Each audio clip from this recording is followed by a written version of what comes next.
नमस्कार छात्र मित्रों, मैं श्री एम.बी. पाटिल सर, श्री शिवाजी विद्यालय महागाव, तहसील गडिंग्लज, जिला कोल्हापुर, हिंदी लोकभारती द्वितीय भाषा 10वीं कक्षा के क्रमिक पाठ्यपुस्तक में रखी गई 8वीं कविता पिछले कुछ वीडियो में हम पढ़ रहे हैं, जिस कविता का नाम है गजल।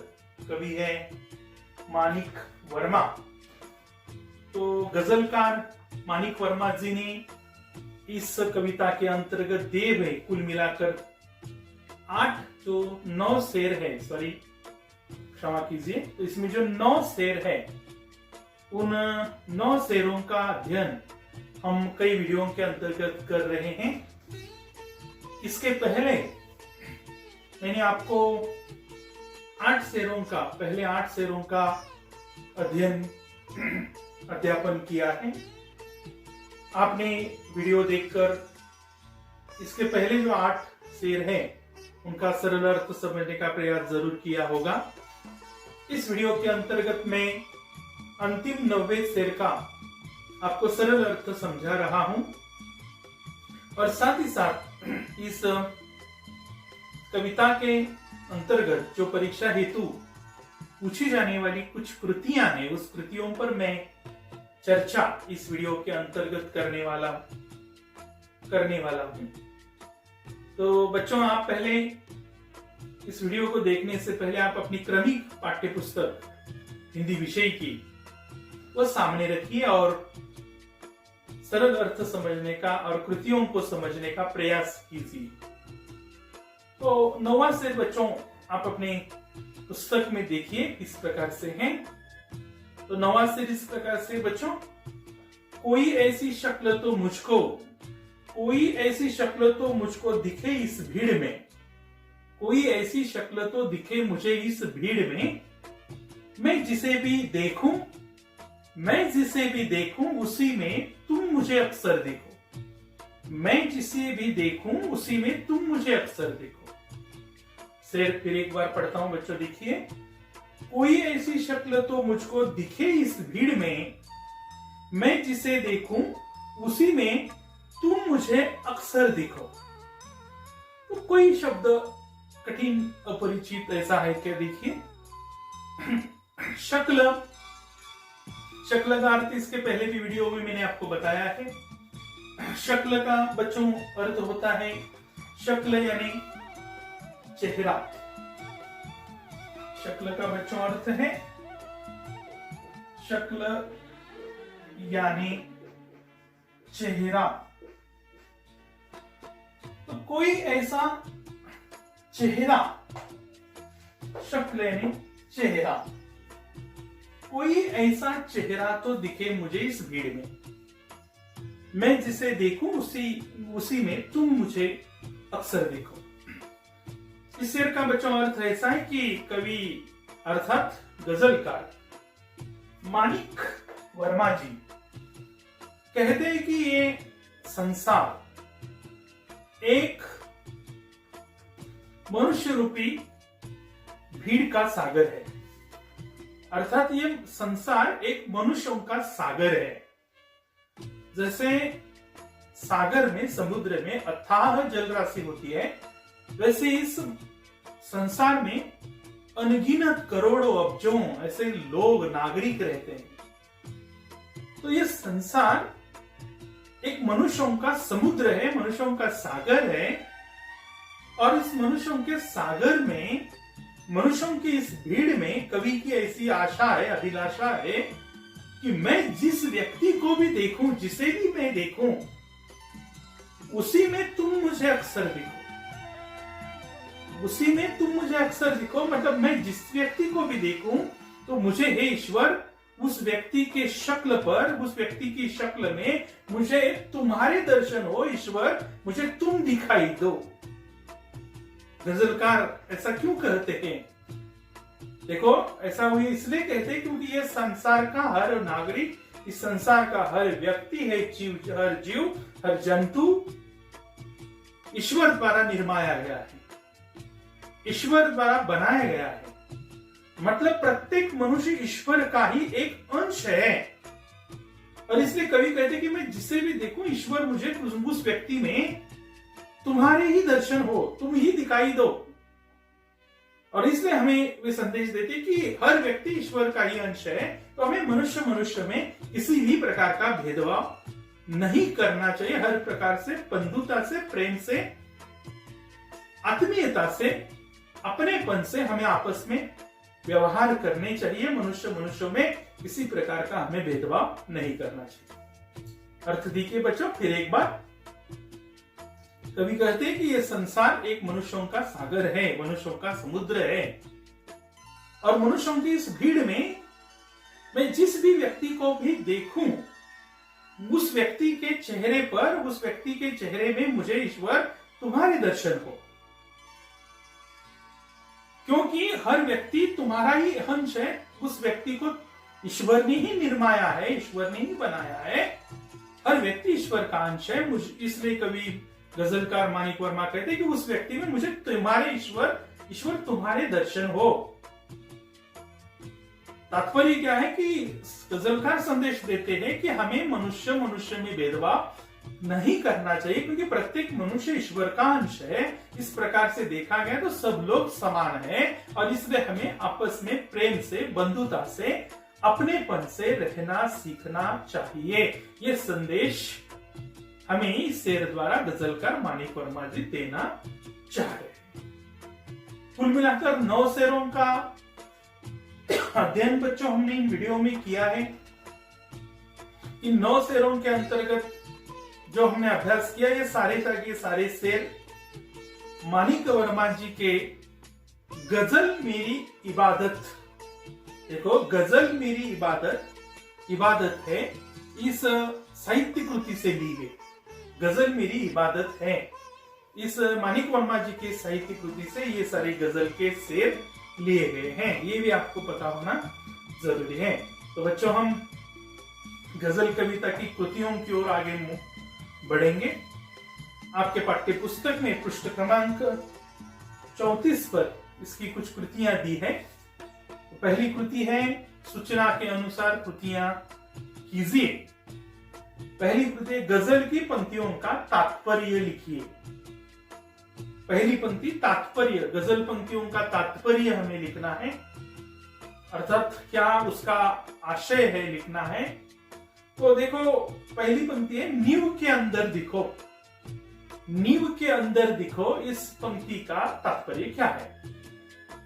तो बच्चों में समझा रहा हूं, सुनिए। नींव के अंदर दिखो, इसका तात्पर्य है कि हमें प्रशंसा और वाहवाही की लालसा को छोड़ना चाहिए, त्यागना चाहिए और नींव के ईंटों के समान समाज हित के लिए कुछ सदृढ़, मजबूत ऐसे कार्य करते रहने चाहिए, जिन कार्यों के बल पर ही समाज में हमें प्रतिष्ठा प्राप्त हो। ऐसा इस पहली कृति का अर्थ है। दूसरी कृति, आईना बनकर दिखो, इसका हमें तात्पर्य लिखना है। आईना बनकर दिखो, तात्पर्य, इसका तात्पर्य बच्चों यह है कि हमें ऐसा इंसान बनना है कि जो हर प्रतिकूल परिस्थिति में भी न डरे, प्रतिकूल परिस्थितियों से विचलित न हो, उन प्रतिकूल परिस्थितियों का डटकर सामना वह व्यक्ति करे और हर व्यक्ति में मानवीय संवेदनाएं जरूर रहे। यानी हमें आईना बनना है, मतलब मानवीय संवेदनाएं अपने हृदय में, अपने व्यक्तित्व में बांधनी है, यानी हमें आईना बनना है। तो इस प्रकार से इसका तात्पर्य है। दूसरी कृति है, कृति पूर्ण कीजिए मनुष्य से अपेक्षाएं। कवि ने इस गजल में मनुष्य से कौन सी अपेक्षाएं की है? यहां फलक पर भी है, मनुष्य से अपेक्षाएं। इस गजल में गजलकार जी ने मनुष्य से जो अपेक्षाएं व्यक्ति की है तो वो कौन सी है? पहली अपेक्षाएं है, मनुष्य से पहली अपेक्षा है कवि की, मनुष्य मानवीय गुणों को अपनाए। मतलब पहली अपेक्षा मानवीय गुणों को अपनाना, मानवीय गुणों को अपनाना, ये पहली अपेक्षा।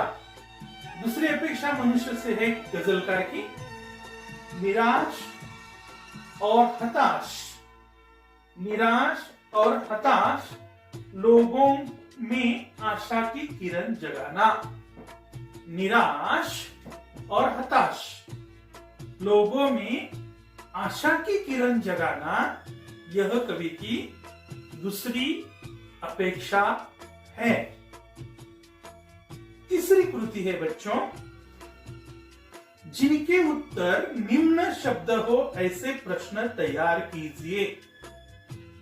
तो देखो, आपको प्रश्न निर्माण करने हैं कविता का आशय समझकर, कविता का संदर्भ समझकर। पहला शब्द दिया है भीड़। तो भीड़, इस शब्द को लेकर हमें प्रश्न करना है। मतलब प्रश्न में भीड़ शब्द नहीं आना चाहिए, कहीं भी नहीं आना चाहिए, उत्तर भीड़ शब्द आना चाहिए। अब यहां उत्तर भीड़ शब्द आते समय संदर्भ कविता का होना चाहिए। तो प्रश्न हम कैसे कर सकते हैं? देखो, उत्तर भीड़ आना चाहिए। कवि अपनी शक्ल कहां देखना चाहता है? प्रश्न कैसा होता है? देखो बच्चों, कवि अपनी शक्ल कहां देखना चाहता है? तो उत्तर आएगा भीड़। कवि अपनी शक्ल भीड़ में देखना चाहता है, इस संसार के हर व्यक्ति में देखना चाहता है, तो उत्तर भीड़ आता है। तो इसलिए प्रश्न उचित है। इस समान आप दूसरा भी कोई प्रश्न तैयार कर सकते हैं जिसका उत्तर भीड़ हो, लेकिन उस कविता का आशय, संदर्भ कविता का ही होना चाहिए। प्रश्न ऐसा है भीड़ के लिए, कवि अपनी शक्ल कहां देखना चाहता है के बाद में प्रश्न चिन्ह का होना अनिवार्य है, जरूरी है। प्रश्न चिन्ह नहीं दिया गया तो प्रश्न नहीं बनता, इसलिए प्रश्न चिन्ह जरूर आना, अंत में जरूर आना चाहिए। दूसरा देखो शब्द जुगनू। जुगनू उत्तर आना चाहिए, ऐसा प्रश्न निर्माण कीजिए। तो प्रश्न ऐसा होता है, मैंने ऐसे बनाया है, मैं भी तुम्हारे साथ हूं ऐसा किसने कहा? मैं भी तुम्हारे साथ हूं ऐसा किसने कहा? प्रश्न चिन्ह। तीसरा शब्द तितली। खिलते फूल पर तुम किसके टूटे पर समान दिखो? खिलते फूल पर तुम किसके टूटे पर समान दिखो? प्रश्न चिन्ह। उत्तर आएगा किसके टूटे पर समान दिखो बच्चों? तितली आएगा उत्तर, तितली के टूटे पर समान। तो तितली प्रश्न में नहीं आया है, आना भी नहीं चाहिए। तुम खिलते फूल पर तुम किसके टूटे पर समान दिखो? प्रश्न चिन्ह।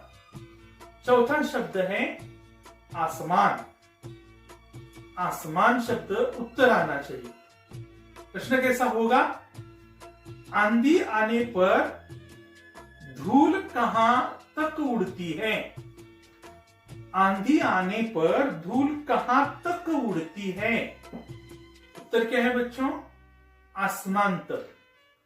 तो प्रश्न सही है, आंधी आने पर धूल कहां तक उड़ती है के बाद में आएगा प्रश्न चिन्ह। कृति क्रमांक 4 है, निम्नलिखित पद्य पंक्तियों में प्राप्त जीवन मूल्य लिखिए। जीवन मूल्य हमें लिखने हैं। तो पहला है, आपको महसूस होगी तब हर एक दिल की जलन। तो ये आपको दोहा देखना है। आपको महसूस होगी तब हर एक दिल की जलन, जब किसी धागे सा जलकर मोम के भीतर दिखो। इन पंक्तियों में दिया हुआ जीवन मूल्य हमें लिखना है। क्या है जीवन मूल्य इस पंक्तियों में? इस पंक्तियों में इस प्रकार से जीवन मूल्य छिपा हुआ है, जीवन मूल्य समझाया हुआ है कि हमें प्रत्येक मानव से सहानुभूति रखनी चाहिए। जितना संभव हो सकेगा उतना हमें दूसरों के दुखों को, तकलीफों को, पीड़ाओं को समझने का प्रयत्न यथासंभव करना चाहिए और साथ ही साथ हमें दूसरों की तकलीफों को अपनी तकलीफ समझकर उस तकलीफ को महसूस करने का प्रयत्न करना चाहिए। अर्थात इस पंक्तियों में संवेदनशीलता, यह जीवन मूल्य और सहानुभूति, यह जीवन मूल्य इस पंक्ति में छिपा हुआ है। तो इतना उत्तर आपको लिखना है। दूसरा है, कोई ऐसी शक्ल दिखे। तो आपको ये अंतिम शेर है कवि का शेर ऐसा है, कोई ऐसी शक्ल तो मुझको दिखे इस भीड़ में, मैं जिसे दिखूं उसी में तुम अक्सर दिखो। इन पंक्तियों में छिपा हुआ बच्चों जीवन मूल्य कौन सा है? तो इन पंक्तियों में छिपा हुआ जीवन मूल्य बच्चों ऐसा है कि हे ईश्वर, मैं चाहता हूं कि मैं जिसे भी देखूं, जिस व्यक्ति को भी देखूं, उस व्यक्ति की शक्ल में मुझे ईश्वर तुम्हारे ही दर्शन हो, तुम ही ईश्वर मुझे दिखाई दो। अर्थात हर मानव ईश्वर का अंश है और इसलिए इस आशय में, इस पंक्ति में समानता, बंधुता, यह जीवन मूल्य छिपा हुआ हमें दिखाई देता है। तो इसके उत्तर हो गए इस कृतियों के। अगली कृति पांचवी कृति है, कृति पूर्ण कीजिए गजल में प्रयुक्त प्राकृतिक घटक।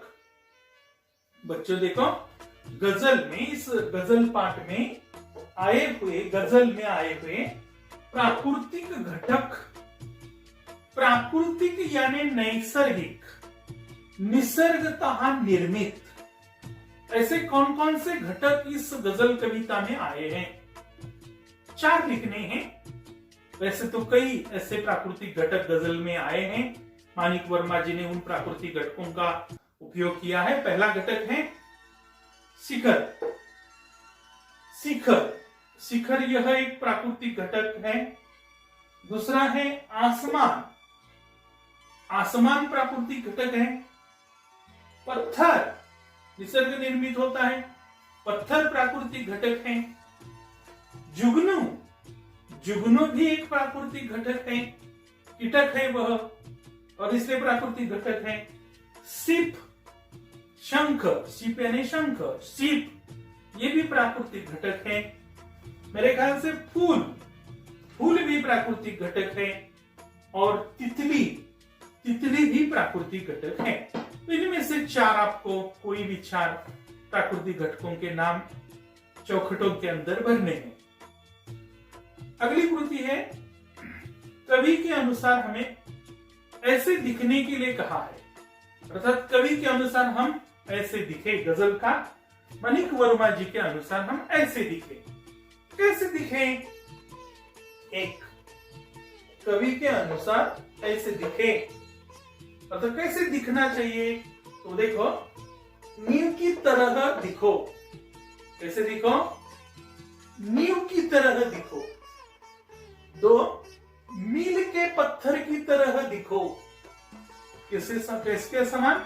मील के पत्थर के समान, मील के पत्थर की तरह दिखो। 3, आदमी बनकर दिखो, आदमी बनकर दिखो। 4, जुगनू की तरह दिखो, जुगनू की तरह दिखो। बच्चों देखो, कवि के अनुसार हम ऐसा दिखे, अर्थात कवि के अनुसार हम ऐसा दिखो। कवि ने प्रश्न है, कवि के अनुसार ऐसे दिखो। फिर एक बार उत्तर बता रहा हूं। पहला उत्तर है नींव की तरह दिखो। दूसरा उत्तर है मील के पत्थर की तरह दिखो। मील के पत्थर की तरह दिखो। तीसरा उत्तर है आदमी बनकर दिखो। और चौथा उत्तर है जुगनू की तरह दिखो। ये 4 उत्तर हमें इन चौखटों में भरने हैं। 2 अंकों के लिए कृति पूछी जा सकती है। आप इसका अध्ययन कीजिए। इसके अलावा आपको आगे एक अभिव्यक्ति के अंतर्गत एक प्रश्न दिया गया है। प्रस्तुत गजल की पसंदीदा किन्हीं 4 पंक्तियों का केंद्रीय भाव स्पष्ट कीजिए। तो आप अपने मनपसंद कोई भी 4 पंक्तियों को चुनिए।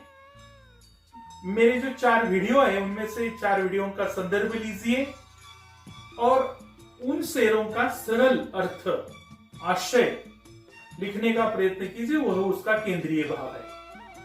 तो अर्थात ये आप प्रयास जरूर खुद कीजिए। इसके आगे एक आपको उपयोजित लेखन के अंतर्गत स्वाध्याय कृति दी गई है। यदि मेरा घर अंतरिक्ष में होता, मेरा घर यदि अंतरिक्ष में होता, इस विषय पर आपको 100 शब्दों में निबंध लेखन करना है। निबंध लेखन के बारे में आगामी कुछ वीडियो में मैं आपको जानकारी देने वाला हूं। फिर भी यदि मेरा घर अंतरिक्ष में होता, ये आपको एक कल्पना करनी है, मन में कल्पना करनी, सोचना है। मेरा घर पृथ्वी पर है, इसलिए मुझे कौन कौन सी समस्याओं का सामना करना पड़ रहा है। आज पृथ्वी पर कौन कौन सी समस्याएं सता रही है और इसके विपरीत सोचना है, कल्पना करनी है कि इसके विपरीत मेरा घर अंतरिक्ष में होता